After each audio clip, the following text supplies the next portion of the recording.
So moving ahead, this is the most interesting part of the entire seminar panel, and you can see the hall around, it's entirely full because we are welcoming someone special. But before we welcome, I would like to ask you a question. How many of you have watched the movie Scam 1992? And I'm sure. So, and how many of you do you remember, any one of you, if you remember the famous dialogue of the movie? You can be loud enough to say it unanimously. Risk hai to ishq hai, absolutely. And that is the dialogue. I think it has become even more famous and bigger because this is exactly the mindset of everybody sitting here. Because every entrepreneur, every investor is somebody who takes risk and he's somebody who's deeply in love.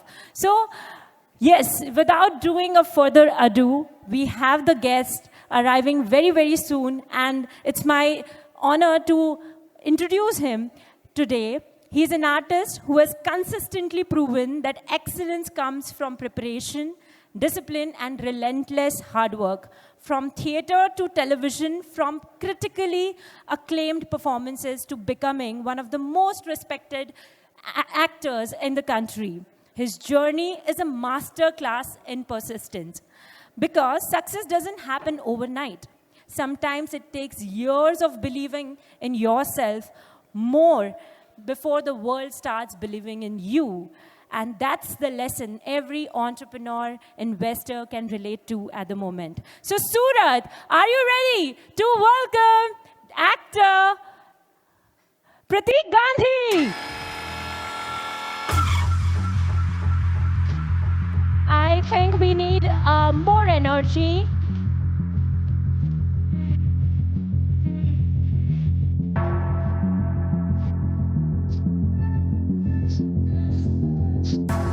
The round of applause shouldn't stop. He's still walking, the music is still on. And he must be welcomed with a great, great round of applause. So every audience sitting right here, I would want you to please join your hands and we welcome and give him a very warm welcome. Okay, can we stop the music for a while? Okay, so there's a little disturbance in the entry because it is very clogged out there. So I would request everybody to please sit down. Please find yourself a seat from the right side as well. Let's make it very, very smooth and grand for him. Yeah. Everybody out there, please. We have a lot of seats back there. You can sit down.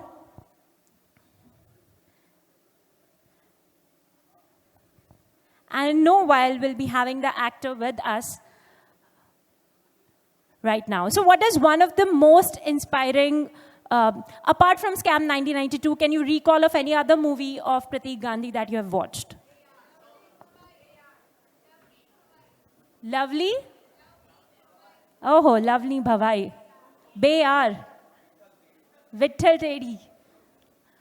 Lot of Wrong Side Raju. So I can see true fans in here right now. So it's a very, very nice audience because हम सिर्फ एक movie और एक dialogue के लिए नहीं, we know the person, we know the character, we know the persona of this character and the roles that he has delivered, which is going to make it even more interesting with your questions. So think about it. What do you want to ask? What inspires the most from his life, from his journey?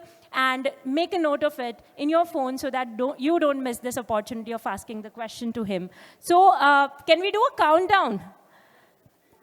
Team, can we do a countdown already? 10.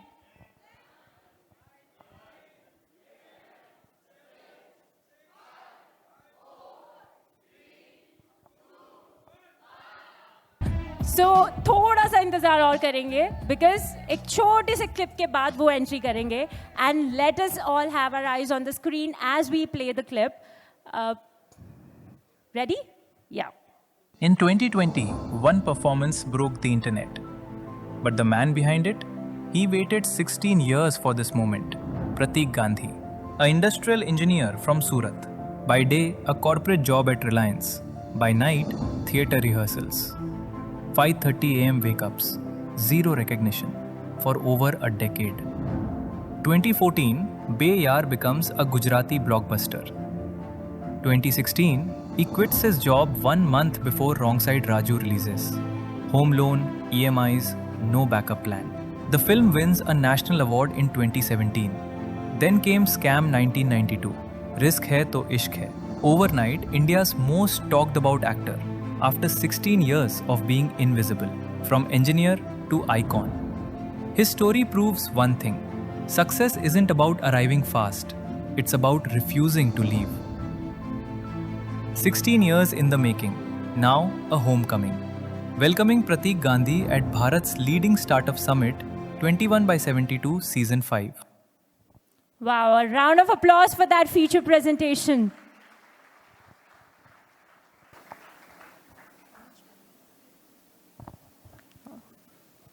Great.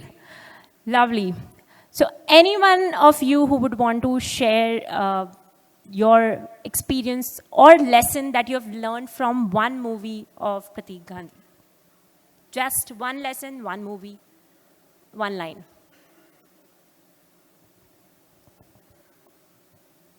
You mentioned so many movies already that you have watched.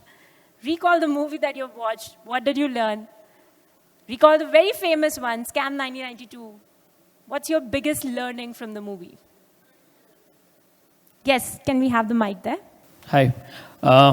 So I believe everyone knows about Scam 92, so I should not talk on that. But the movie Dhoom Ki, where we got chance to work with Prateek for the digital marketing. So we were working with the producer for the digital marketing campaigns. And this entire story is all about the startup, how he quit his job in the MNC. He was like a QA. What is your biggest learning out of that? So the journey of startup, I mean, how they plan on one fine day, just workload was very high and he decided to quit the job. He was loving the cooking and then he planned that like, how it can become something like a So, listening to your feedback, he's already here. Please, ladies and gentlemen, give a warm welcome to the phenomenal storyteller, the man who gave some of the most memorable moments in Indian entertainment, our Surat-born actor who is leading and transforming the entire entertainment industry out there. It's such a delight to have you at the stage of 21/72. Please welcome Mr. Prateek Gandhi. And to initiate this fireside chat with him, we have Anuj Toshniwal and Mehul Shah. It's a warm welcome and it's a pleasure to have you here, sir. Thank you. Over to you, Anuj and Mehul, sir. So before we start, this session is all about startups. और हम 4 season के बाद एक question आ रहा था कि हमने एक बार सेट कर दिया तो उसको और हायर कैसे रेस करें. And we wanted someone from whom we can learn from his own journey at the same time around startups. So just one small activity. I would want those people to stand up जो कुछ side hustle कर रहे हैं, या तो job के साथ कोई स्टार्टअप का आइडिया सोच रहे हैं, और मे बी जो लोग सर्विस इंडस्ट्री में they want to productivize their service and wants to do something. So can I have anyone in the audience, if you can stand up, if you are doing any side hustle? Sir आप बोलो प्रतीक sir से मिलने का मौका मिलेगा, बहुत लोग खड़े हो जाएंगे. ओके, कोई भी साइड हसल कर रहे हो या सर्विस को प्रोडक्टिवाइज करने का सोचो, because Surat is also an IT hub and I have seen lot of IT people trying to get into products and startups. Okay, keep standing if you have done this for more than 5 years without any payout. Okay, again keep standing if you have done this for more than 15 years without any funding and Surat, Mumbai up down करके किया हो या कोई भी city compute किया हो. So I think, sir, we would have only you standing if I would ask this in the audience, because Prateek Gandhi from Surat travel to Mumbai every weekend. And sir, my first question for that sole reason would be that your 14 years of journey, you have been into the theater space as well as engineering, जो आपने 14 years engineering के साथ job भी कर रहे थे. So your association with Surat and what one moment prompted you कि मुझे job छोड़ के मेरा जो पैशन है या जो ड्रीम है being a theatre artist and then an acting करना है, तो वो कौन सा मोमेंट था आपके लिए? First of all good afternoon everyone. Surat मेरा शहर है, मैं यहीं पर पला बड़ा हूँ और यहीं पर पढ़ा हूँ डिप्लोमा मैकेनिकल इंजीनियरिंग तक। सर ने जो क्वेश्चन पूछा है वो कुछ 16-17 साल की जर्नी का क्वेश्चन है, so I will try and be as brief as possible. 2004 I have completed my graduation in production engineering. उससे पहले मैंने गांधी इंजीनियरिंग कॉलेज से डिप्लोमा मैकेनिकल किया था, और तब तो ऐसा था कि गुजरात में सिर्फ मेरिट्स पे एडमिशन होते थे। सो D2D की सीट्स कुछ लिमिटेड सीट्स होती थी पूरे स्टेट में। पहले 2 रैंकर्स जो होते थे पूरे स्टेट के, उसको ही डिग्री में एडमिशन मिलता था। तो अब डिप्लोमा मैकेनिकल में डिस्टिंक्शन आया 88%, पर उसके बाद भी फर्स्ट 2 रैंकर्स में तो नहीं थे, तो डिग्री का रास्ता बंद हो गया। So I took up marketing job here in Surat. I started selling cooling tower fan controller system and electronic ballasts, जो ट्यूबलाइट जो पहले फ्लिकर करके चलती थी फिर वो एकदम बल्ब की तरह शुरू हो जाए, वैसे एक बेलास्ट शुरू हुए थे। So I started selling that and almost door to door salesmanship होती थी, क्योंकि सूरत में जितने भी GIDC एरिया है वहाँ जाके हम लोग बेचते थे। 1-1.5 साल वो जॉब किया, फिर पता चला कि यार डिग्री तो ज़रूरी है। Then I move to Jalgaon, Dhule, north Maharashtra university, and I completed my graduation in production engineering. After that 2004 I went to Mumbai with that engineering degree in hand and a little theatre experience that I had from Surat. Because Surat has a beautiful theatre culture. Surat Municipal Corporation holds this theatre competition every year. So I used to participate, and that was the theatre experience that I had. अब मुंबई जब पहुंचा तब ये 2 चीज़ें लेकर गया था, theatre का एक्सपीरियंस और डिग्री, और यही सोचा था कि अगर ये दोनों फील्ड में एक साथ काम करना है तो शायद मुंबई में ही हो पाएगा। And I kept doing that till 2016, जहाँ पर वहाँ थिएटर में भी काम ढूंढ रहे थे।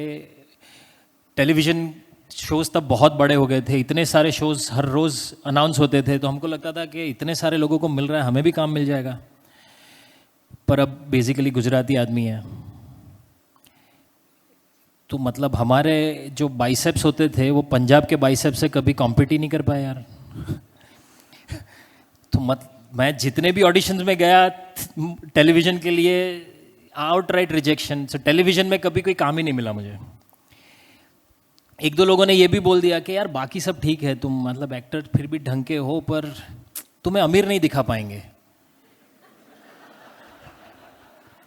तो मैं दिमाग में सोच रहा हूँ कि यार कोई बोलता कि तुम्हारी डायलॉग डिलीवरी ठीक नहीं है, वॉक ठीक नहीं है, तो उस पर आदमी काम भी करे। अमीर दिखने पे काम कैसे करेगा आदमी यार? मतलब वो कैसा दिख सकता है आदमी, और कैसा आदमी अमीर दिख सकता है? तो वो डेफिनेशन ही कभी नहीं पढ़ी थी हमने। और इसके दौरान थिएटर में बहुत काम किया। First 4 years I was a consultant engineer with national productivity council. I did around 13 projects, productivity improvement, manpower planning, and production design, and all those things. In 2008, I joined Reliance Infrastructure full time as in their industrial engineering department, corporate job. और उस job के दौरान भी मैंने group में बहुत सारे अलग अलग वर्टिकल्स के लिए काम किया। And all this while I was constantly working in theatres, giving auditions. And I don't no आप लोगों में से कितनों को पता होगा, पर ये एंटरटेनमेंट वर्ल्ड जो है ना, it's a highly unstructured industry. It is still that an unstructured industry because there are no set entry points. बाकी सारे कॉर्पोरेट वर्ल्ड में ऐसा है कि आप अगर इंजीनियर हो तो GET के तौर पे आप ज्वाइन करते हो, या मैनेजमेंट ट्रेनिंग के तौर पे ज्वाइन करते हो, फिर धीरे धीरे junior manager, senior manager, DGM, GM, SVP, VP, ये सब चलता है। यहाँ पर ऐसा कोई एंट्री पॉइंट ही नहीं है, तो आपको पता नहीं है कहाँ से शुरू करना है, किसको मिलना है, कौन ऑडिशन ले रहा है, फिल्म्स के ऑडिशन कहाँ जाके देने हैं। और मैं उस टाइम की बात कर रहा हूँ जब इतने सारे कास्टिंग डायरेक्टर्स भी नहीं होते थे, तो आपको पता ही नहीं किससे मिलना है। अब इतने अनस्ट्रक्चर्ड वे में काम करना है, मतलब आपके पास प्लान भी होना ही चाहिए। और मेरा प्लान भी बहुत क्लियर था पहले से कि मतलब मैंने इंजीनियरिंग भी पैशन से ही की थी, तो मैं दोनों फील्ड में एक साथ काम करता था। और उस टाइम पे जो आप सब ने भी बहुत सुना होगा, हमने भी बचपन से यही सुना था कि 2 घोड़ों पे सवारी करोगे तो कहीं के नहीं रहोगे और हमेशा गिरोगे। दूध में और दही में एक साथ पैर नहीं रख सकते। Don't be a jack of all, be master of one. ये सारी कहावतें बचपन से सुनी थी, तो दिमाग में भी सोच रहे कि हम जो कर रहे हैं वो गलत कर रहे हैं क्योंकि बड़ों ने तो हमेशा यही बोला है कि कोई भी एक चीज़ करो, पर अब एक चीज़ करके वो शायद मैं अचीव नहीं कर पाता जो मैं अचीव करना चाहता था। इसलिए मैंने मुंबई जाके बहुत सारे अलग अलग काम किए हैं। मैंने सेल्समैन का भी काम किया है, फिर मैंने जो मोबाइल के टावर्स जो लगते हैं सारे बिल्डिंग्स पे, तो मुंबई में अराउंड 13-14 साइट पे मैंने मोबाइल टावर इरेक्ट किए हैं, BTS बेस ट्रांसीवर सिस्टम लगाया है।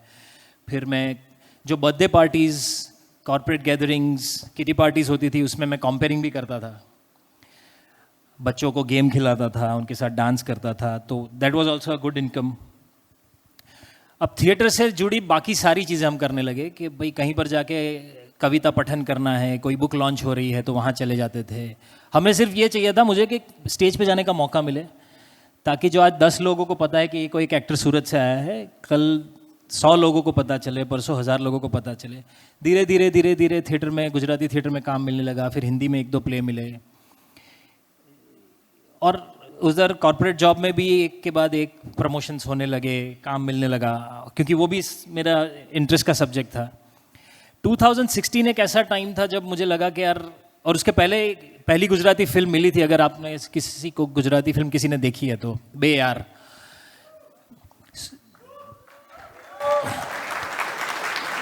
तो 2012 में जब बे यार मेरे पास आई, तब मेरा, और मैंने तब तक ना, मैं रिलायंस इंडस्ट्रीज, अरे रिलायंस जो कंपनी थी उसका एक वर्टिकल था सीमेंट मैन्युफैक्चरिंग, तो हमारा पहला प्लांट नागपुर में जो कि एक ब्लेंडिंग यूनिट था छोटा सा, वो ऑपरेशनल होने वाला था।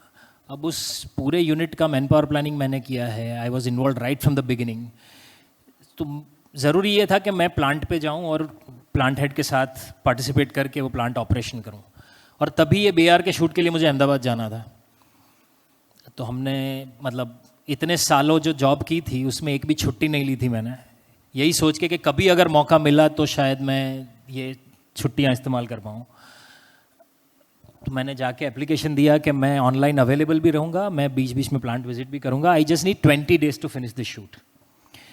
और तब तक कॉर्पोरेट में वो माहौल आ चुका था कि लोग पूरे साल की छुट्टियां बचा के साल में एक बार अब्रॉड की ट्रिप करते थे या कहीं पर कुछ करते थे, तो वो ट्रेंड था, इसलिए छुट्टी मंजूर भी हो गई। मैंने BR शूट किया, और शूट करके, मतलब शूट हम ऐसे करते थे कि मेकअप चल रहा है, यहाँ पर ईमेल्स चल रहे हैं, और वहाँ पर वो बोल रहा है कि सर इसके बाद ये शॉट डालना, ठीक है।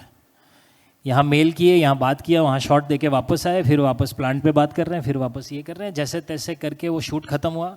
और मैं यही बोल के निकला था कि यार शूट की 20 दिन की छुट्टी मिली है, प्रमोशन में कोई छुट्टी मिलेगी नहीं, अब 2 साल के बाद मिलेंगे। BR रिलीज हुई, that change lot of things for Gujarati cinema, I guess. It became the first Gujarati film to enter into multiplexes. Youngsters got connected to Gujarati cinema after a long time. The songs of the film, all the songs were there in their mobile phones and all. और मैं वहाँ पर office में हूँ 6 महीने बाद, release के 6 महीने बाद, और मेरे जो राइटर थे नीरेन भट्ट, जिन्होंने बाद में तो बहुत सारी फिल्में लिखी हैं, स्त्री पूरी सीरीज उन्होंने लिखी है, स्त्री 1, स्त्री 2, और ये पूरा जो एक भूतों का वर्ल्ड उन्होंने कैप्चर कर लिया है नीरेन भट्ट ने। अब वो राइटर थे BR के, और उन्होंने फ़ोन करके मुझे बोला कि यार मुझे नहीं लगता तू लंबा जॉब कर पाएगा। मैंने बोला ऐसा क्या हो गया यार? तो बोले नहीं, तुम्हें पता नहीं है कि बाहर इस फिल्म ने क्या किया है, तो शायद is a time now that you quit your job. And this is the time of 2014। 2 साल तक तो फिर भी मैंने जॉब की, हमने दूसरे 3 प्लांट ऑपरेशनल कर दिए। तब तक मैंने 4 फिल्म मेरे पास आई, और मुझे ना बोलना पड़ा क्योंकि मुझे पता था कि बार बार 20 दिन की छुट्टी नहीं मिलेगी। वो 20 दिन की छुट्टी 2 साल में एक ही बार मिलेगी। उसके 2 साल बाद रॉन्ग साइड राजू मेरे पास आई, and that was a compelling story where I felt that I want to be a part of this. It is 2016 when it got released, और तब ऐसा टाइम था कि कंपनी में भी बहुत कुछ चेंज हो रहा था। And then I thought that I am 36 now, 2016 में अगर अभी ये प्लंज नहीं लिया तो कभी नहीं ले पाऊंगा। काफ़ी सारा थिएटर भी कर चुका था तब तक, और तब तक जो मैं सालों से सोच रहा था कि नहीं, जब घर वालों को भी थोड़ा कॉन्फिडेंस आएगा मुझ पे कि जॉब छोड़ देगा तो चलेगा, तो तब मैं छोड़ूंगा। And that was a time. पर जब जॉब छोड़ा, जब घर जाके मैंने डिसीजन बताया, तब मुझे पता चला कि मैं उनको कन्विंस कर ही नहीं रहा था। एक्चुअली मैं खुद को ही कन्विंस कर रहा था। इतने साल तक जो मैं सोच रहा था कि नहीं, घर वालों को एक बार कॉन्फिडेंस आए, वो एक्चुअली कॉन्फिडेंस की कमी कहीं मुझ में थी कि यार मैं खुद तो पहले कॉन्फिडेंट फील करूं कि जॉब छोड़ दूंगा तभी भी मैं सब कुछ मैनेज कर पाऊंगा। So sir 2016 was a time where I thought it's now never, and I quit the job. अब हुआ ये कि जब जॉब छोड़ने की सोची तो दूसरे 3 ऑफर आए।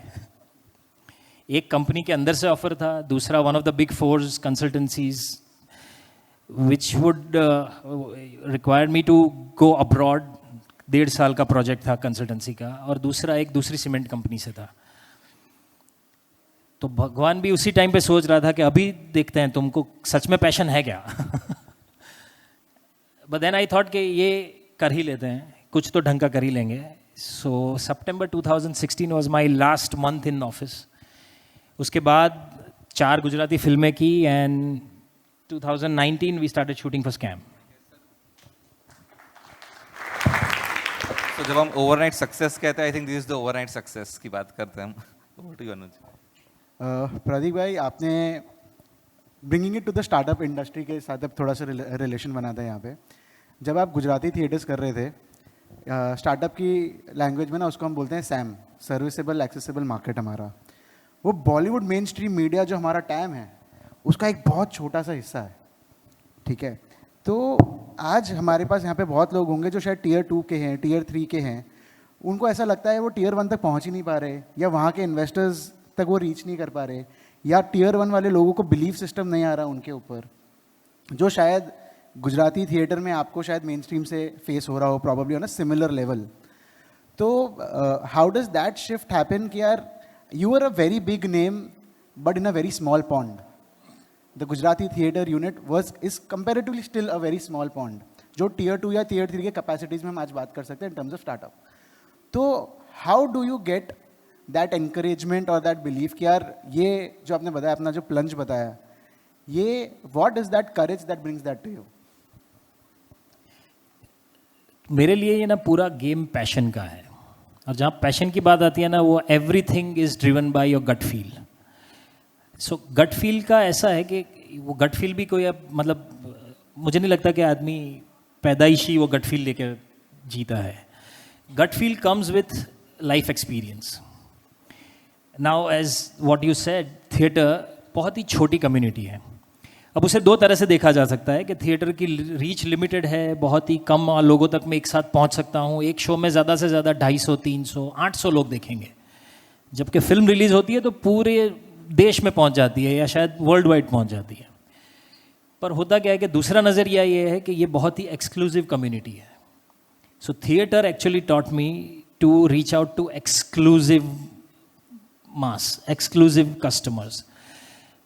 अब एक्सक्लूसिविटी के साथ दूसरा रिपीटेबिलिटी वाज अनदर थिंग, कि मैं सेम लोगों तक दूसरा नाटक लेके जाऊंगा, will they be equally excited to come and watch me? Now I experience that for almost 10-15 years. The same set of people were coming for all my plays back to back. And there are a couple of people who are saying, आपका नाम देखा इसलिए हमने ticket लिया, आप है तो अच्छा ही होगा. Now that gave me a lot of responsibility. It gave me a lot of excitement at the same time. Similarly, when I thought that now I need a bigger canvas for myself, but I still have to continue with that repeatability aspect of mine. Because होता क्या है, जैसे आप actors की अगर बात करूँ तो जैसे ही हम सोचते हैं कि बड़ी फिल्म करनी है, मतलब सीधा पहला दिमाग में आता है कि मासी फिल्म करते हैं. ना मासी फिल्म है क्या? It's not only about romantic films, it's not only about comic films, it's not only about working with successful people, so-called successful people. It's about still following your gut feel, still be authentic in your approach, still be true to your craft, and work in different mediums. तो मैंने जब सोचा था कि मैं यहाँ से ये शिफ्ट करना चाहता हूँ, जो कि मैं पहले से चाहता था, बट मुझे ये अर्न करना था in the eyes of makers, in the eyes of the audience, because it's about them to feel more confident about me. Basically building trust in the business that we are trying to make. And that requires only consistency. that nothing else can replace it, I guess. Mehul भाई? तो sir the most famous dialogue risk है तो इश्क है. सो अगर हम startup की भाषा में बोले तो हमारे पास रनवे है तो इश्क है. तो lot of founders here are limited runway. अगर उन्होंने वो रनवे में फंड रेज नहीं किया या ग्रोथ नहीं किया तो उनको अपनी कंपनी बंद करनी पड़ेगी. सो उनको आप क्या मैसेज देना चाहोगे जो रनवे लिमिटेड है और फंड रेजिंग के प्रेशर में? For them any message if you want to give. I don't know यार, मैं कैसे मैसेज दे सकता हूँ, पर मैं सिर्फ I just talk about my self, what I have experienced. ये रनवे की जहाँ तक बात है, लिमिटेड टाइम पीरियड में कुछ करना ही पड़ेगा, नहीं तो फिर दिक्कत है. तो किसी भी आर्टिस्ट से आप बात कीजिए, उन सबको बहुत लिमिटेड रनवे मिलता है घर से निकलते टाइम. आज कोई भी आदमी अगर ये बोलता है कि मुझे सिंगर बनना है या एक्टर बनना है या राइटर बनना है, ये सारे फील्ड ऐसे हैं कि इसमें कोई गारंटी नहीं है. फाउंडर्स का भी यही हाल है, सारे स्टार्टअप्स फाउंडर्स का, इनोवेटर्स का, सबका यही हाल है. तो उन लोगों को भी घर से यही बोलते हैं कि 6 महीने देते हैं, देख लो, नहीं तो फिर जॉब पकड़ लेना. आर्टिस्ट को यही बोला जाता है. बहुत सारे लोगों को तो घर से यही बोला जाता है. मेरे जैसे बहुत कम नसीब वाले होते हैं जिनको घर से ये बोला जाता है कि यार तुम इसमें अच्छे हो, तुम यही करो. और मैं उल्टा बोलता था डैड को कि यार ऐसे नहीं होता है, पहले टिकना पड़ेगा. तो मुझे लगता है रनवे की बात जहाँ तक है, ये अगेन आई डोंट नो मतलब कितने लोग अग्री करेंगे, पर what is your runway? How do you decide your runway? Is it money only? No, I don't think so. It is limited resource, because resources are always going to be limited. आप 500 करोड़ की company बनोगे तभी भी आपको resources limited ही लगने वाले हैं. Unlimited resources किसी के पास नहीं है. तो what is the runway? I guess runway is my stamina to last till I get that one opportunity.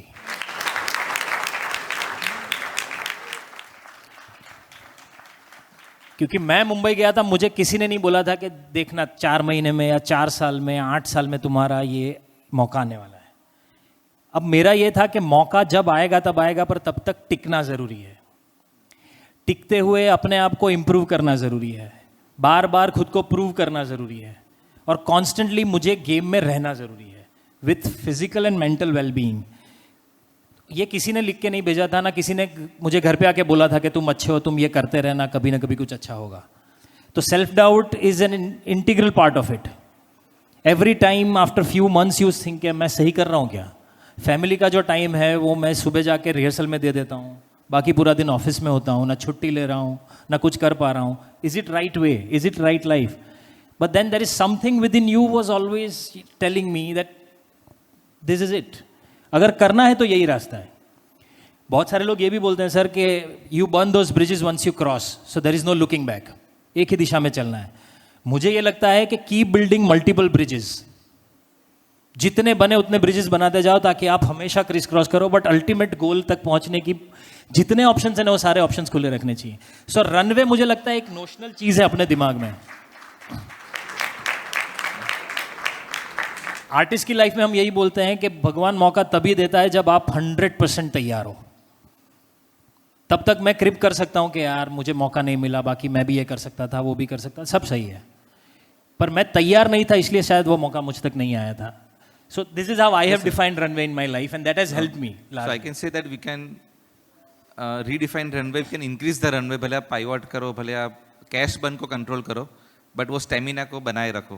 हाँ, मतलब वो टिकना जरूरी है, बाकी तो फिर वेरी राइटली सेड. सर आप हो और स्कैम 1992 की बात नहीं करें तो मेरे को लगता है लोग थोड़ा से नाराज हो जाएंगे. तो when you were chosen for Scam 1992 you are not a very known face. मैं इसको कंपेयर करता हूँ, आप वो फाउंडर हो, आपका धंधा है, जो बिजनेस आप बना रहे हो वो स्कैम 1992 है, और जो प्रोड्यूसर्स हैं वो हमारे इन्वेस्टर्स हैं जो उसमें पैसा डाल रहे हैं. आज यहाँ इस रूम में इन्वेस्टर्स भी हैं और फाउंडर्स भी हैं, दोनों तरीके के नज़रिए से हम बात करेंगे.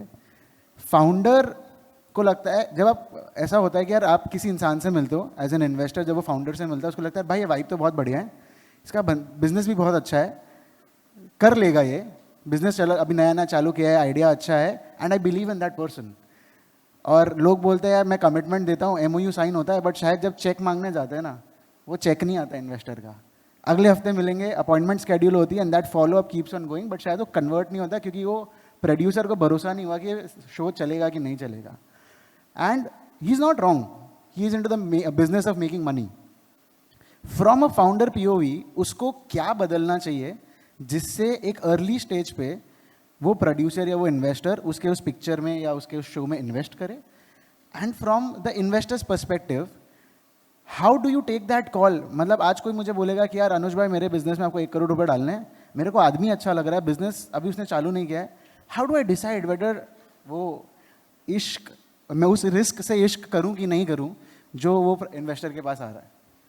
Sir, also some story around Scam 92 और Harshad Mehta because you played that role very deeply, जो शायद आपने और कोई फोरम में नहीं बताई हो इसके साथ.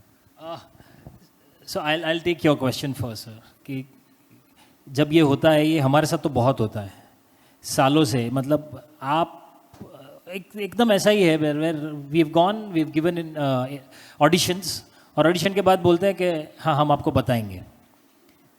ना कभी मैसेज आता है, ना कभी मेल आता है, ना कभी कोई फ़ोन करके बोलता है कि आप सिलेक्ट नहीं हुए हो. आपको उतना ही पता चलता है जब आप सिलेक्ट हुए हो. बाकी सिलेक्शन नहीं हुआ है तो nobody bothers to tell you. That also, so no feedback is also feedback. हम लोग ऐसा लेके चलते हैं कि अगर किसी ने नहीं बताया मतलब understood that it didn't work out for them.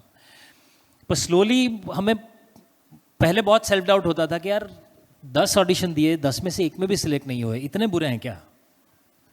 फिर धीरे धीरे पता चला कि जो ऑडिशन ले रहा है ना, जो हमारा ऑडिशन चेक कर रहा है वो भी इंसान ही है, उसके भी अपने लिमिटेशंस हैं. तो ज़रूरी नहीं है जो मैंने किया उसकी समझ में आया हो. तो then there is a human error, very clear cut human error के, and it's their selection like any award function. 5 लोग ज्यूरी में बैठ के 25 फिल्म देख के डिसाइड करते हैं कि बेस्ट फिल्म ये थी, पर ये बेस्ट फिल्म उन 5 लोगों के लिए थी. कल अगर दूसरे 5 लोग बैठेंगे तो शायद दूसरी फिल्म सिलेक्ट करेंगे. That doesn't change the credibility of the film. It tells a lot about themselves, what is their choice, what do they like. तो ये गेम भी शायद ऐसे ही चलता है. सही है. पर जब नहीं आता है तो डिसहार्टनमेंट भी होती है, थोड़ा सा बुरा भी लगता है. But at the same time शायद मैंने खुद को ऐसे ट्यून कर लिया था कि यार अगर ऐसा है तो next time I will give more reasons to selectors to select me. तो उससे हुआ क्या कि उनका पता नहीं, पर मेरे साथ ये हुआ कि हर बार मेरे पास और 2 चीज़ें बढ़ती गई. बट सर जब फीडबैक नहीं था तो हाउ डिड यू रियलाइज कि क्या चेंज करना चाहिए या क्या एडिशन करना चाहिए. फीडबैक जब नहीं आता है ना तो पता ये चलता है कि यार something has not work with them. Now that something is very vague. खास करके एक्टर्स की लाइफ में. आपका तो चलिए आपके पास प्रोडक्ट्स है, सर्विस है, आपको पता है कि प्रोडक्ट्स और सर्विस के कुछ कंपेरेबल्स हैं. If you are making mobiles, there are 500 different mobiles that you may compare yourself with. If you are having a service, then there are comparable services. Actors की life में comparable actors कैसे ढूंढे आदमी? Because हम 2 different individuals की बात कर रहे हैं. जैसे मैं हंस सकता हूँ वैसा शायद दूसरा कोई नहीं हंस सकता पूरी दुनिया में. अच्छा बुरे की बात नहीं है, पर वो डिफ्रेंसिएशन की बात. So 2 individuals can't be compared loosely. इसलिए हमारे पास जब कोई फीडबैक नहीं आता है तो मैं उसको ऐसे प्रोसेस करता था कि और सारे रीजंस उस हिसाब से देने पड़ेंगे कि उनके पास ना बोलने का रीज़न ना हो. हाँ क्यों नहीं बोला वो मुझे नहीं पता, पर ना बोलने का रीज़न कम करना वो मेरे हाथ में. अब उसमें बहुत सारी चीज़ें हैं और खास करके एक्टर्स की लाइफ में तो इट्स अ फील. जब भी हम ऑडिशन देते हैं कोई ये नहीं देखता कि आप इस लाइन को कैसे बोलते हो. Slowly I have understood that they largely see your confidence. How do you own up that particular line, the scene and the space? Slowly ये जैसे जैसे समझ में आते गया फिर पता चलने के लगा कि ये अलग वर्ल्ड है और इसको इस हिसाब से ही मैन्यूवर करना सही है.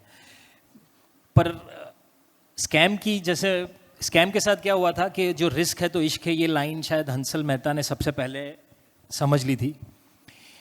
उन्होंने रॉन्ग साइड राजू देखी थी और वहाँ से उन्होंने सोचा कि this actor is the guy who can fit into the role, and from nowhere I look like Harshad Mehta. तो पहली मीटिंग में उन्होंने बोला कि बाकी सब ठीक है पर वजन बढ़ाना पड़ेगा. 18 kilos if I'm not wrong. 18-20 kgs मतलब वजन बढ़ाना पड़ेगा to look that frame. वहाँ से जर्नी शुरू हुई and of course Applause Entertainment, Sameer Nair, they are the biggest risk takers. और एंटरटेनमेंट वर्ल्ड में तो यही है कि जिसने रिस्क लिया है, anybody who's experimented with something that has never happened has always worked. So जब सक्सेसफुल होती है ना एक फिल्म, उसके जैसी 25 फिल्में बनती हैं और एक भी काम नहीं करती है. फिर कोई नया आदमी एकदम नया कुछ बनाता है जो कभी नहीं देखा, एंड सडनली दैट वर्क्स. फिर उसके जैसी 25 बनती हैं. That has been a trend. इन लोगों ने जब स्कैम की शुरुआत की, हमने स्कैम बनाया, जब हम बना भी रहे थे तो ऐसा था कि the whole team was new.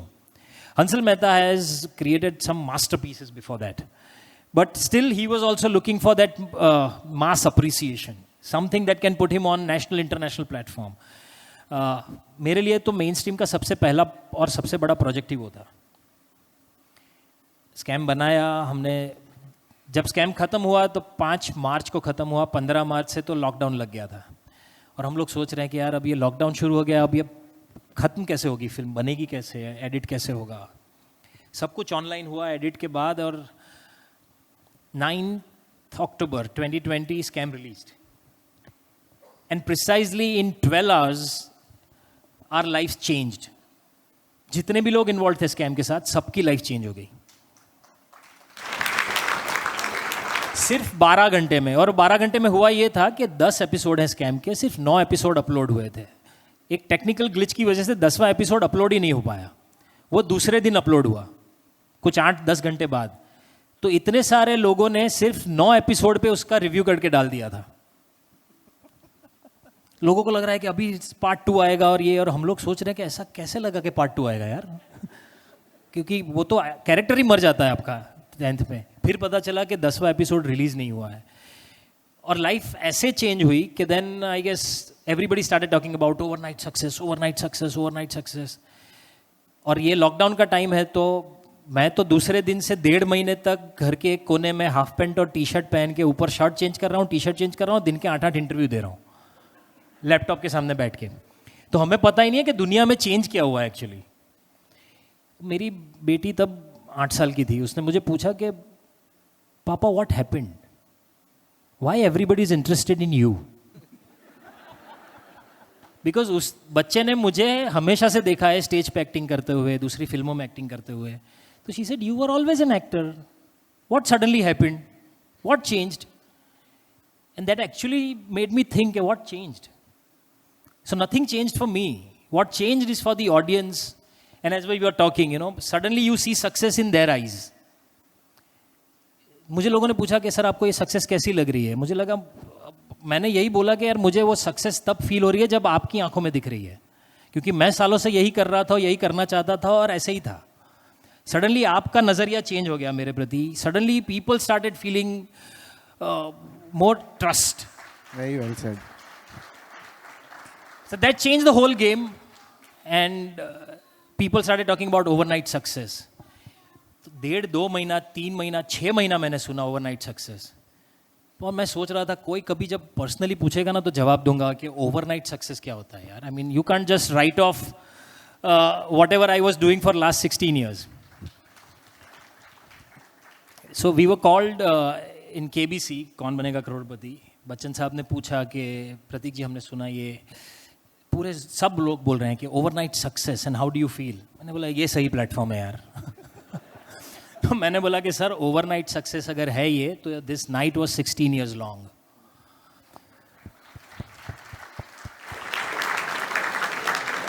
Risk है तो इश्क है, जितने भी डायलॉग थे, everybody wanted me to repeat those lines. But I guess my personal favorite was the line from Scam, which I could relate the most personally, was success क्या है? Failure के बाद का नया chapter. Because I've personally experienced it multiple times, that I think this is life and this is the only way to success. Very well said. So it reminds me of one of what my mentor said कि नज़रिया बदलो नज़ारा अपना बदल जाएगा. Sir આ ફોરમમાં એક લિબર્ટી લઈ શકું છું કે ગુજરાતીઓની 2 એટ્રીબ્યુટ, બિકોઝ યુ ટ્રાવેલ આટલા અક્રોસ ધ ગ્લોબ, સો એ લોકોના નજરિયાથી ગુજરાતીઓની 2 એટ્રીબ્યુટ જે બધા પસંદ કરે છે કે તમે માનો છો કે એકદમ અલગ છે ઇન ગુજરાતી. આઈ વોન્ટ तो गुजराती ज़्यादातर लोगों को समझ में आती है यहाँ. जिनको नहीं आती है मैं ट्रांसलेट भी कर दूंगा, सो डोंट वरी. ગુજરાતીઓના જે બે સૌથી મોટા ગુણધર્મો છે ને, બે તો એટલે એમ તો ઘણા બધા છે, ખાસ કરીને નેશનલ ટેલિવિઝન અને ફિલ્મોએ અને બાકી જનરલી લોકોએ જે જનરલાઇઝ કર્યું છે કે ગુજરાતીઓ દરેક ભાષા ગુજરાતીમાં જ બોલે છે. પણ એ લગભગ બધા જ લોકો એવું કરે છે યાર. બધા પોતાની ભાષામાં જ બધી ભાષાઓ બોલતા હોય. ગુજરાતીઓનો સૌથી મોટો પ્રેમ છે ફૂડ પ્રત્યે. પણ એક મિથ હું કહી દઉં કે દરેક ગુજરાતી રોજ સવારે ખાખરા, ફાફડા ને ઢોકળા નથી ખાતો યાર. એ ખાલી ટીવીમાં તમને ગુજરાતી હાઉસહોલ્ડ બતાવવું હોય એટલે એ લોકો ટેબલ પર ઢોકળા મૂકી દે એટલે ખબર પડે અચ્છા ગુજરાતી હોંગે. પણ वो वैसा होता नहीं है. ગુજરાતીઓ બિઝનેસમાં માસ્ટર હોય છે.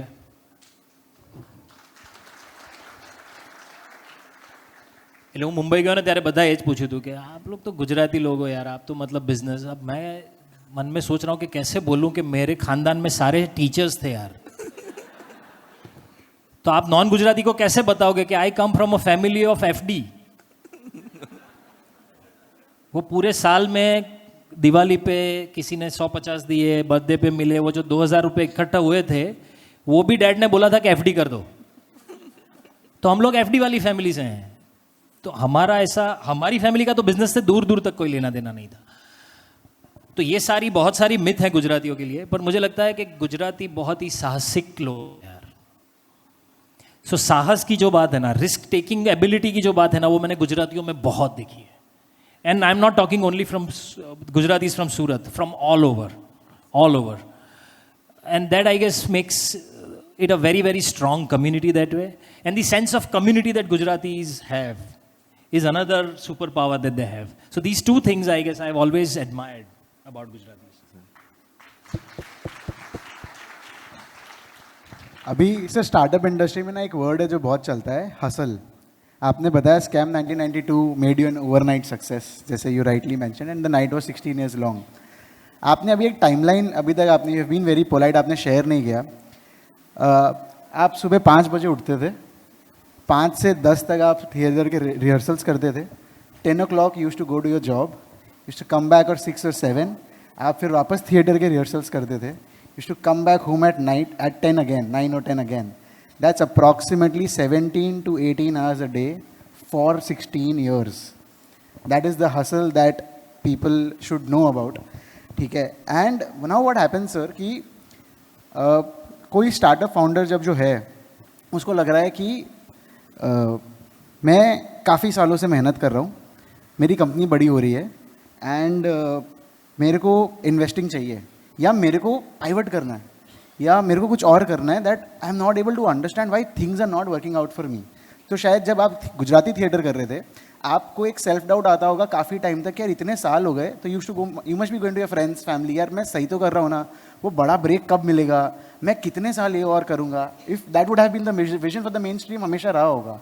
इन the same way for a startup founder उसके लिए वो एक बड़ा बिजनेस बनाना उसका ड्रीम है. तो ये जो गैप है कितने साल तक इंसान को रखना चाहिए और how should he manage that, because that जो सेल्फ डाउट है वहाँ पे लोग ना बहुत लोग फेल हो जाते हैं. And that failure has turned into different forms today. So what would you like to say something about that? Would you like to say something about that? So I think there is a very, extremely fine difference between these two words. One is self-doubt and one is being self-critical. These are two different things. And most of the people confuse between these two words. Being self-critical is always finding a scope for improvement, which should be there in everyone. But self-doubt is something which makes you weak, which makes you think negative about what you do, what your passion is. The thought that you wake up every day with, that can't be questioned, unless it is coming from a different motive.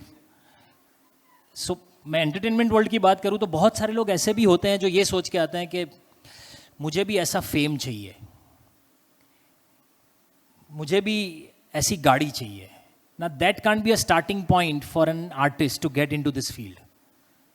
Your entry point should be, this is what I like to do, this is what I can create, this is what I feel deeply for. बहुत ही अलग starting point है दोनों. Similarly for founders also I guess the same thing.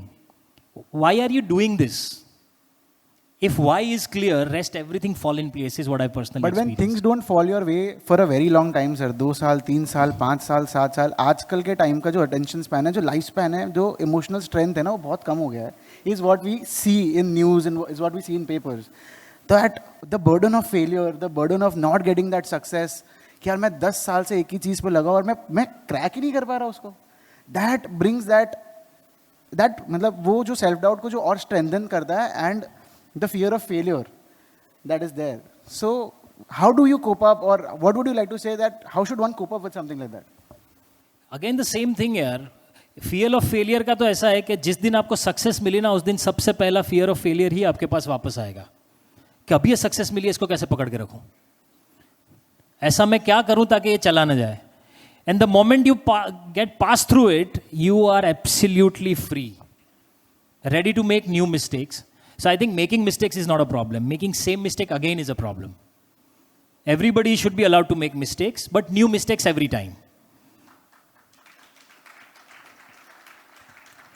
और जहाँ तक wait करने की बात है, तो आप ये स्टार्टअप कर रहे हो, या आपको किसी ने, डॉक्टर ने प्रिस्क्रिप्शन में तो लिखा नहीं है कि आप स्टार्टअप नहीं करोगे तो ये हो जाएगा, लंग्स आपके सांस लेना बंद कर देंगे, ऐसा तो कुछ डॉक्टर ने लिखा नहीं है. जैसे मुझे भी किसी ने नहीं बोला था कि एक्टर बनना नहीं तो कुछ नहीं कर पाओगे. अब ये हमने किया क्यों है? क्योंकि हम चाहते हैं. हम क्यों चाहते हैं? क्योंकि ये मेरा पैशन है. एक ऐसा थोड़ा पोएटिक लगता है, but this is the truth of life, that something, one particular dream which doesn't let you sleep is why you want to do this, right? So nobody forced you into this. This is your will, your wish, your passion. Then how can your passion be so limited that it will come with a timeline कि 6 महीने का ही passion है मेरे पास, फिर मेरे पास passion नहीं है, तो फिर पैशन में प्रॉब्लम है. अगर आपका पैशन ही ऐसा है कि नहीं, I think I will be able to crack this, may not be immediately, may not be in 6 months, but someday I'll crack it. So if your focus is on cracking one particular issue, then you will definitely do it. But if your focus is on something कि मैं यार 6 महीने में इसे बना के बेच दूं, फिर दूसरे 2 करता हूं, तो फिर दिक्कत है सर. तो फिर you are on some other path, I guess, and then I guess you are not cut out for this. We'll take one last question, then we'll move on to the audience. Sir, talking about pure Idea Buzz, because you have been the face of Idea Buzz, and that's a show which allows you to pitch in 8 languages. तो normally जो sharks होते हैं उनको सिर्फ limited pitches सुनने को मौका मिलता है. आपने तो पूरे शो की हर एक पिच सुनी है. And one first episode में एक ऐसा incident हुआ था where all the 4 titans invested and you plunged in to say कि मैं आपका brand ambassador बन जाऊंगा. The startup name, if I recall, it's Timbuktu. Timbuktu. And you are designated as a chief bro officer. तो sir वो term पे थोड़ा समझना था कि चीफ ब्रो ऑफिसर मंडे को क्या करता है. ये चीफ ब्रो ऑफिसर टर्म वही लोग लेके आए थे, बहुत इंटरेस्टिंग टर्म था. उसका लॉजिक बहुत सिंपल था. They thought that what happened in idea बाज on set, if you have seen that particular show, the biggest differentiator of that format and the show is that whenever any founder comes and they pitch their ideas, because I know that space, pitching ideas to all those titans, those who have achieved something, those who are having the power of money, and they might invest and they might give you guidance and mentorship and everything. Now you have to convince them within a stipulated time. It is as good as auditioning for a role in less than a minute and then waiting whether did they like it. The advantage here with founders is that there are question and answers after that. They'll still get one more chance to know you as a person. हमारे पास ये option नहीं होता था. आपने audition दे दिया, okay bye, next.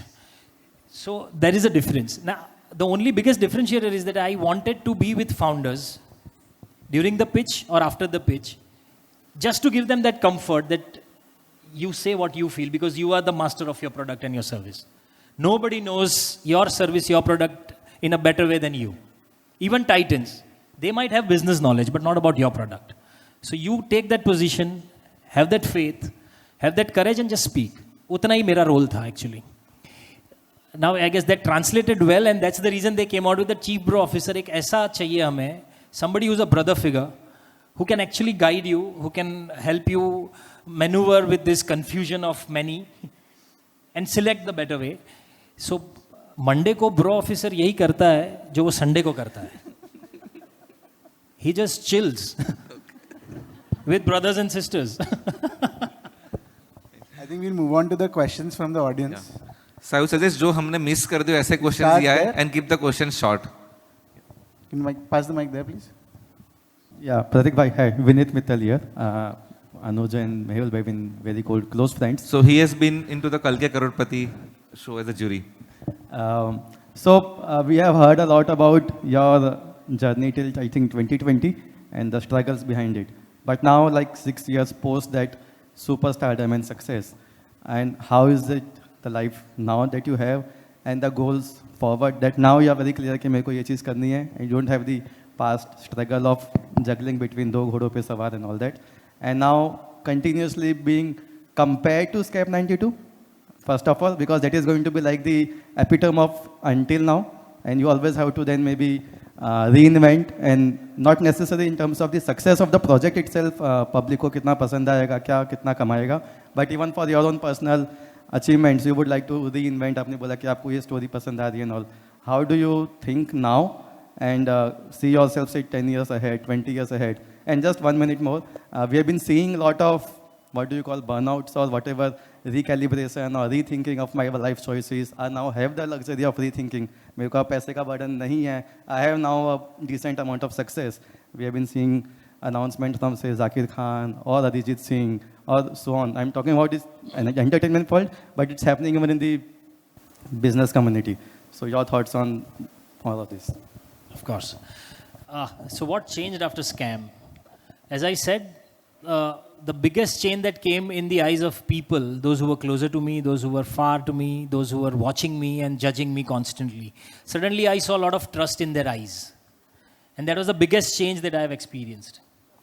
And when I saw that, what I felt is that it was never about me, judging my own self. It is always about my job to translate what I felt while performing to the audience so that they can relate to it. And that suddenly started happening. I always wanted to be in the minds of writers, directors, makers, and the audience. When they think about any particular role, they should think about my face and me. And that started happening. So I guess the biggest success of my life came after Scam. And with that success, as I said, the first thing that came to my mind was fear. How will I preserve this? I don't want to mess it up. And then there are a lot of well-wishers maybe, but they all started saying that now you have to be very careful in selecting the next one. Your next move should be even bigger than that. But what is that move? Nobody knows that. How do you select? No answer to that. Because if there had been any answer, there must be one person in the industry who has never given any flop, who never failed any time. And there's nobody. So there is no formula. The only formula here that I found for myself is keep experimenting endlessly and fearlessly. And that particular thing paid off very well, because after that, Scam was the biggest thing that happened, even in Indian entertainment industry. Highest rated show on IMDb. It reached across the borders. तो मुझे बहुत सारे लोगों ने बोला, talent managers ने बोला, बहुत सारे इंडस्ट्री स्टॉलवर्ड्स ने बोला कि अब next big thing, you must be very very careful. And I chose Vitthal Teedi, a Gujarati web series that launched a Gujarati platform. And बहुत सारे लोगों ने बोला कि यार मेन स्ट्रीम के बाद सडनली वापस गुजराती क्यों करना है. I had no answer to that, but it's just pure gut feel that actually pushed me to do that. That also paid off very well. Then came Modern Love Mumbai, where I was playing a gay guy actually. There was a gay love story, beautifully written and directed. A lot of people said that people are seeing you differently. Why are you experimenting now? I said, if it's not now, it will never happen. Because people, those who are clapping for me for being Harshad, will clap for me for being Harshad for couple of more times if I do the same. But third and fourth time, the same set of people will tell me that ये तो same चीज करता है यार. There's nothing new. So if I put myself in box, they'll definitely put me in a box. And they'll close the box soon. So to create a longevity for myself as an actor, create multiple characters, be ready to fail, and constantly experimenting. That suddenly helped me maneuver through this particular fear. And the moment I got past through that fear, I actually felt extremely empowered that now is the time for me to select, to go that extra mile and create something that I've never created. फिर Madgaon express हुआ where it changed the whole game for me because people saw me doing that kind of physical humor for the first time. And that gave me more confidence that let's go all out and do experiment. So yes, experiment is the key that I have understood for myself. And another thing that I have learned for myself is it is only my responsibility to train the audience to see me in every different new character. And that's it, the journey is still on. Success के बारे में जो आपने पूछा वो sir success का ऐसा है पहले मुझे लगता था कि मैं ये कर लूँगा तो मैं सक्सेसफुल हूँ वहाँ तक पहुँच के लगा कि नहीं ये कर लूँगा तो सक्सेसफुल हूँ slowly I have understood that it's a moving goal post it is never a destination it's just a journey Surat में थिएटर करते थे तब लगता था मुंबई जाके कोई प्रोफेशनल थिएटर कंपनी में काम करेंगे तो सक्सेसफुल है वो मिला तो लगा टीवी में सक्सेस मिलेगी उसका काम हो गया फिर लगा फिल्म में सक्सेस मिलेगी गुजराती फिल्म की तो लगा हिंदी फिल्म में सक्सेस मिलेगी अब लग रहा है कि इंटरनेशनल फिल्म में सक्सेस मिलेगी तो वो सक्सेस मूविंग गोल पोस्ट है सर हम उसी को अचीव करते रहेंगे Can we take somebody in the back? Acha, we have. Hello પ્રતિકભાઈ કેમ છો મજામાં સો મને એવો સવાલ હતો કે તમે તમારા ટાઈમમાં તમે કીધેલું કે બે નાવડી ઉપર પેલો પગ રાખવાનો તો અત્યારના ટાઈમમાં એ કેવું રહી કે મારું એઝ અ સ્ટાર્ટઅપ છે તો મારે બે નાવડી ઉપર અત્યારે કેવું કરવું જોઈએ કે પગ અત્યારે મૂકવો જોઈએ કે તમારા પીઓવીથી શું કેવું છે સર બે નાવડી પર પગ મૂકવામાં કોઈ વાર નાવડી દૂર જાય તો પગ આખો ખુલી જાય એટલી ફ્લેક્સિબિલિટી હોય તો કરવાનું જ ઓકે ડન છે એટલે તમે ફૂલ સ્પ્લિટ કરી શકતા હોય તો 2, 3, 4 નાવડી પર રહેવાનું ડન છે સર પણ એ રિસ્પોન્સિબિલિટી આપણી એ તૈયારી આપણી એ મહેનત આપણી Okay, so by the way, myself Mit Mistry and he's Maulik and Sanket. We are the founder of Peas, which is a B2B marketplace. So, sir, मैं आपको ऑफर कर रहा हूँ कि एज अ ब्रांड एम्बेसडर अगर आप आना चाहो तो We will take it offline. Peace to that. yes, please do that. We'll take somebody from the back. Hello sir Hi. Hi sir I am Adarsh Raj from Odisha एक छोटा सा question था कि आपका जो एक डायलॉग है कि most expensive thing in this world is trust तो आप एज इंडिविजुअल आप लोगों को कैसे ट्रस्ट करते हैं सर मैं लोगों को फेस वैल्यू पे ले लेता हूँ ताकि वो सही है या गलत है वो प्रूव करने की जिम्मेदारी उनकी हो जाती है then I don't get into the detail कि मैं उनका बैकग्राउंड चेक करूं उन्होंने जो बोला मैं फेस वैल्यू पे ले लेता हूं but at the same time the thing is that life gives you so much of experience where the moment you meet the person there is a gut feel that says that okay you want to go ahead with this person in this particular business or deal or collaboration or no so I generally feel in that energy and the gut feel and that helps me अभी तक उसकी वजह से जो भी हुआ है ठीक ही हुआ है I think and that will help me so just taking forward that the changing goalpost story आपने जो बोली so how much is too much and how do you strike a work life balance अगर goalpost change होता रहता है so I know there is no end to it so how do you strike the work life balance for our founders so work life balance ये बहुत ही open ended word है और इसका कोई एक सेट डेफिनेशन डालना भी थोड़ा डिफिकल्ट है कि this many hours with family this many hours for yourself this many hours for your well being and this many hours for work there is no set formula to this. I personally have experienced and believe that till the time it is helping you be in a control of whatever that you do, your life is quietly balanced. The moment you feel कि यार इसकी वजह से burnout हो रहा है, then there is something wrong. And when I say, I guess हम सब में ये चीज़ है.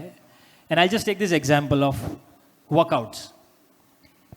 The moment I take workout as a separate activity, there's going to be a burnout. कि इसके लिए टाइम निकालना पड़ेगा यार, टाइम हो ही नहीं रहा है. But the moment I make it a part of my regular life, you don't even feel when you did this. Like we breathe, like we eat, like we walk, like we talk, everything is. So whatever that we do, if it is falling in the overall scheme of things, where it is helping you achieve what you are achieving, with fulfillment, your life is balanced. बाकी ये formula है कि नहीं Sunday को हम यही करते हैं, मंडे को हम ये नहीं करते हैं, वो मुझे लगता है कि यार थोड़ा सा डिफिकल्ट है to manage in the life of founders specially, because you are constantly dealing with lot of unknowns. So prioritization is something that you are the boss to decide. Nobody can tell you कि ये गलत है.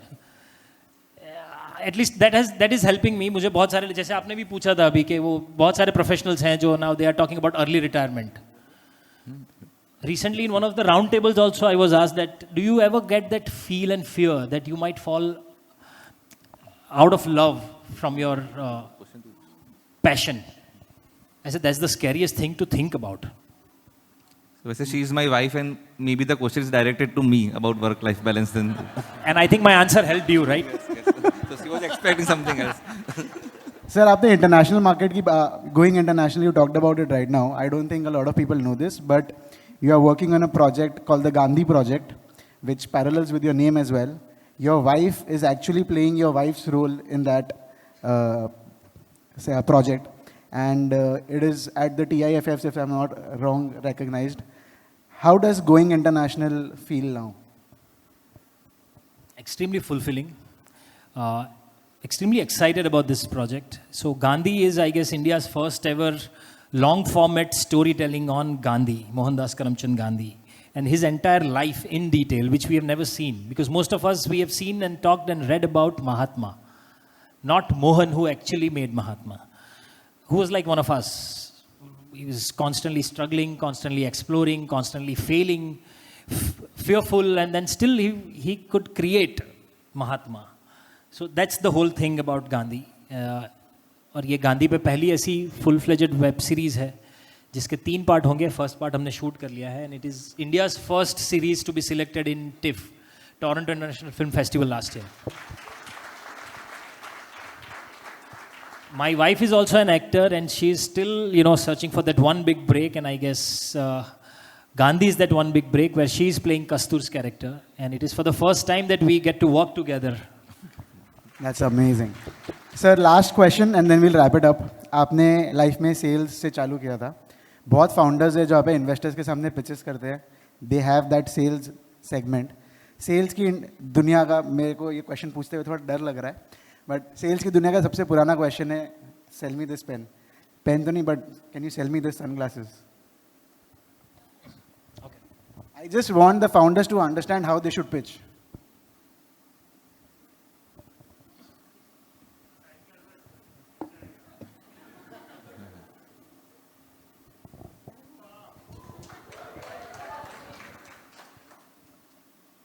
Okay, you were asking something.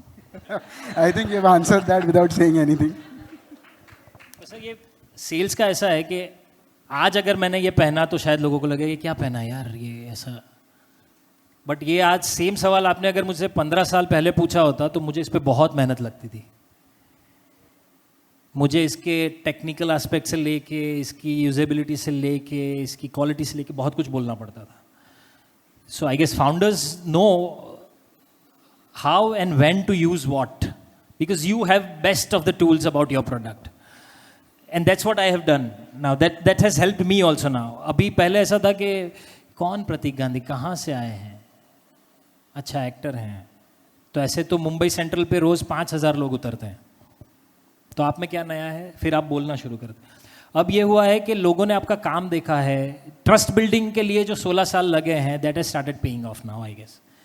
So this is the only difference, that success is always in the eyes of people. It is never in a person, and that has changed. Thank you for your time. Thank you for this amazing session. It was a pleasure to host you, sir. Thank you very much. Thank you so much. It was very wonderful.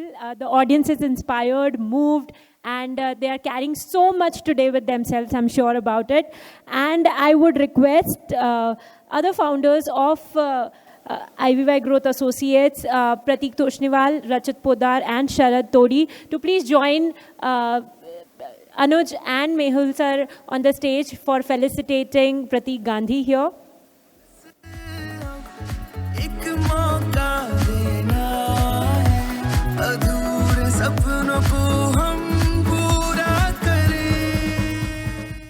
While we do the felicitation, Pratik sir wanted to give an actionable जो शायद हम सब कल घर जाके कर सकते हैं. He wanted to share something. One second, Rachit, I'll take that time.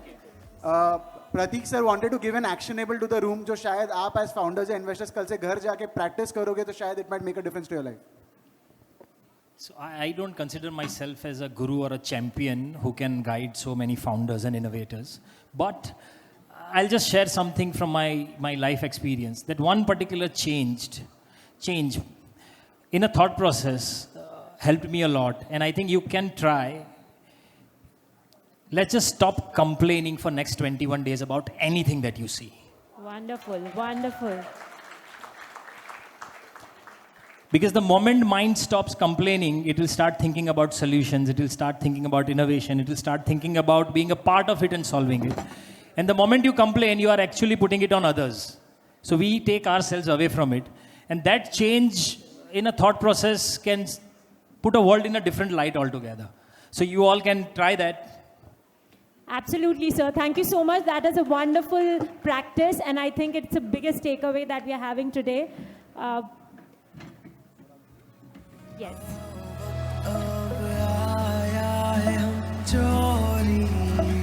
I would also request the IVY Growth Associates team to join on the stage. The team to please come up on the stage.